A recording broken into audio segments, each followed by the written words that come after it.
In this module, we're going to look at the sales inspection and analysis questions with respect to rural valuation.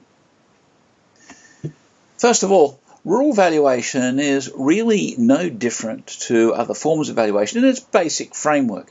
It consists of inspecting, getting to know the property, getting to know what makes the value of the property, comparing it to other properties to get an idea of how the value of your property compares to those, and writing up a report.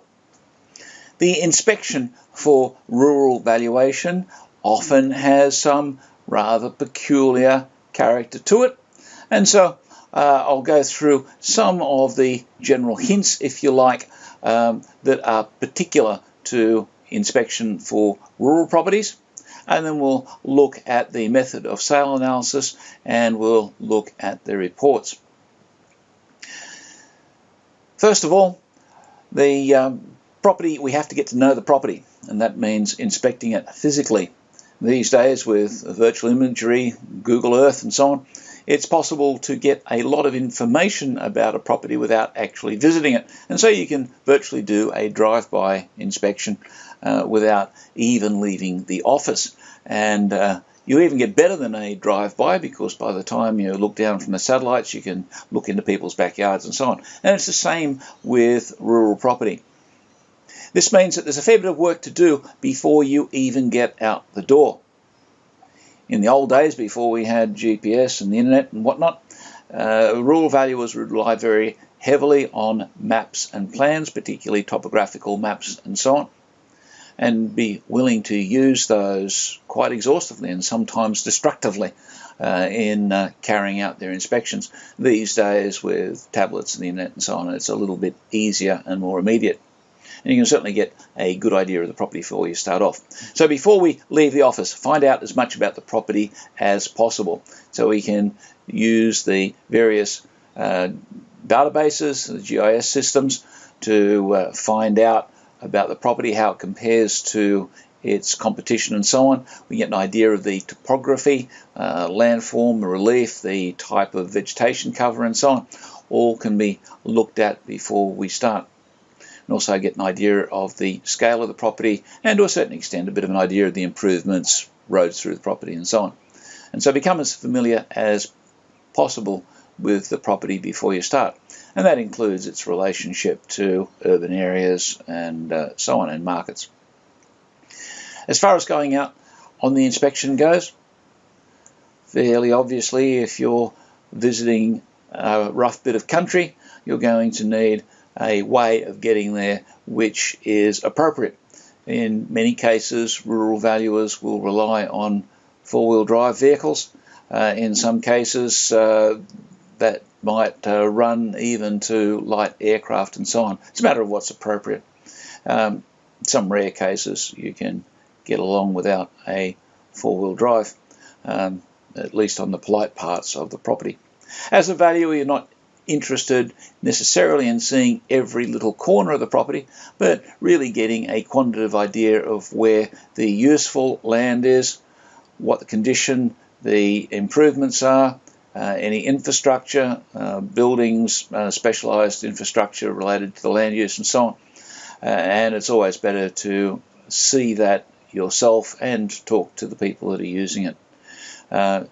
Inspect as much of the property as is practical, but that does not necessarily mean going over every square inch. There will be parts of most properties which will have marginal land, number of euphemisms for rubbish, which just occupies those parts that probably haven't been cleared, usually have rather savage relief, often don't have very good soils and so on. Obviously, they don't really need inspection closely. However, those productive parts of the property do bear some fairly close investigation. Look at the soils, look at the vegetation, get an idea of what the stock carrying is, if it's a pastoral land use and so on. And so generally having a tour through the property is sufficient to be able to say that you've got a eyeball appreciation for all of the important parts of it, obviously take photos. It's a lot easier to take an extra photo or 10 than it is to go out and do a second inspection. So be fairly liberal with your photography. The only disadvantage with taking lots of photos, by the way, is that by the time you get back into the office, if you've got hundreds and hundreds of the things, it can take you all day to go and sort of weed out the ones which are really useful. So there is a limit to how many you take. And usually when you get back to the office, you do find that you've taken 27 of things that are only marginally useful, and then you remember some aspect, whatever, that you didn't quite photograph in the way that you wanted. So the experience really sort of comes down to that. But photographs are probably more valuable in rural properties than in many urban properties, and so be willing to be on the liberal side, especially until you get used to photographing or getting an idea for what you really need. When you're on the property, talk to people. Now, this is something that you will do on any property inspection for any land use, but in the rural situation it's especially useful, and that is because getting an understanding of the local management practices, the local situation with respect to the local markets, the international markets, the businesses that are available, maybe ideas of what other land uses might be possible. And this is especially the case, say, on the coast where you've got more intense rural land uses, and in some cases you have the opportunities for land uses which currently are not common. So keep an eye out for that. In some cases you might have a corner of the property, say on a grazing property, that might have a part of it might be particularly suited to growing grapes or growing something else which would be high value compared to simple pastoral uses. Sometimes that's located because of microclimate issues, and so being open to any inputs you can get there, either by personal observation or understanding of these industries and the needs of these different specialist activities, or by talking to people to hear what their views are. Basically, the more information you can get, the better you're going to know the property, and the better you're able to work out its potentials in the various classes of value. Overall, most properties, this is for agriculture and for pastoral uses, it's a matter of identifying the classes of value of the land. And so you may have some marginal land which only may have a nominal value, and you may have other parts of the land which have different levels of value. It's not uncommon to have two types of land, two levels of value, two land uses possible on a property. Sometimes you can have more. An idea quantitatively of how many of which sort is very, very important. This is also going to influence how you compare the property to other properties, because if you have a lot of fairly level, really good soil and so on your property, and a small amount of marginal rubbish land, that's going to really sort of change the whole character of the property compared to, say, a different balance or something.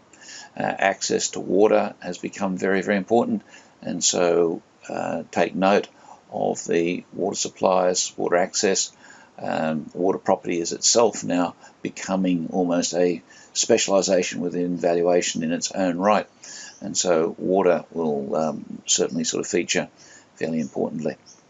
Okay, that should cover a fair bit of the of what we need to go out on the inspection. Oh, before we finish that, very, very important, and this is especially for you as you go out on what is probably going to be your first rural land inspection.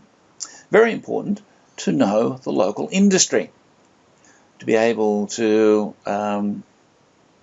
understand what is likely to be grown on the property, what the overall character of that industry is in that part of the world at that particular time. Overall, you'll find that you'll be appearing on the property as someone who's coming out from town, and there's usually a certain, shall we say, suspicion on the part of farmers as to whether these city people who come out in their fancy four-wheel drives and so on, carrying clipboards or iPads or something, really know what life is like on the land. And so whatever you can do to equip yourself with an understanding so you don't appear to be a city boy well out of his depth, the better off you'll be. And understanding the land use and the condition of the local industry is a really good head start. Understand if it's pastoral land, understand the local practices, the local marketing conditions, the local trends in stocking, what have you, what breeds are common, that sort of thing is very, very useful. And that way you'll be able to take your conversation with the occupants of the land a lot further, and that can be very beneficial to the quality of your final valuation. When it comes to back in the office after you've done your inspection, obviously there's then the question of understanding comparable properties. Now that will often include doing some inspection of comparable properties. That's always very useful. If you have the benefit of doing rural valuation regularly, you may have already a good understanding of your district, in which case your inspection of comparables is going to be a lot easier. Having an understanding of the nature, the makeup of the comparable properties is very important. It's one thing to know that property down the road or what have you sold recently, that's all very nice, but how big is it, what are the differences in it in terms of its capacity to produce a rural income using the land use that you're looking at. Really you need to understand a bit more about the property. Local valuation firms tend to have a fairly strong database of recent inspections and so on, and it's very, very good, probably more important in rural valuation than in some other areas of valuation that you might go into fresh, to look very closely at existing or past reports, get a bit of a feel for what kind of information is in the rural valuations of properties that are in the same district, in the same land use as what you've looked at. That will be probably about the best way of understanding how to appreciate your comparables and how to compare them. In the study notes there is more details on the techniques appropriate, but you'll find that that's also covered in greater detail both in the textbook but also in the study guides, study notes for the particular land uses as we work through them. So in this module we're really only scratching the surface, if you like, or giving the broad brush general approach. But coming back to the importance of reading other reports. In the assignment, because we will be using these skills for the major assignment, just keep in mind that as you do your inspection with your rural valuer, to ask to be able to have a look at some of their past reports, and maybe if they're willing to share a copy or what have you discreetly, because you don't want to break commercial confidence and so on. It can be very, very useful. There are examples available in the module and so on, also on the property gateway. But the more reports that you read, especially ones that are pertinent to your local area, the better off you'll be. Read the remainder of the study guide. It will give you some more details that are worth understanding. Look at reports, as many as you can, and that will pretty much prepare you. When looking at the final assignment, I will expect that first of all you will have done the inspection. You probably will have learned an awful lot in the inspection. In preparing the report, by all means use the general structure, the general format of an existing report, either similar to the firm that you go out with, or some other firm of some other format that you find. So long as you acknowledge the source of the general format that you're using, that's all not just fine and dandy, but actually preferred, especially when you use a different font color, as explained in the assignment outline, for those parts of the report that are simply standard that you've acquired from elsewhere. That saves you a bit of unnecessary typing, and it also makes the grading a bit more efficient. So after you've read this, I would recommend that you probably go into the following modules now, and don't necessarily follow the modules in week-by-week order. If it turns out that you're in a part of Australia where you're likely to go out and inspection, say, of a sugarcane property, no point in learning about the beef industry immediately. Far better for you to go straight to sugar, or if you're looking at an orchard or whatever it is, focus on those modules first, and then sort of fill in the gaps with the rest as you get sort of further on down the track. That way you're able to give the most attention to what you really need for your assignment and your inspection.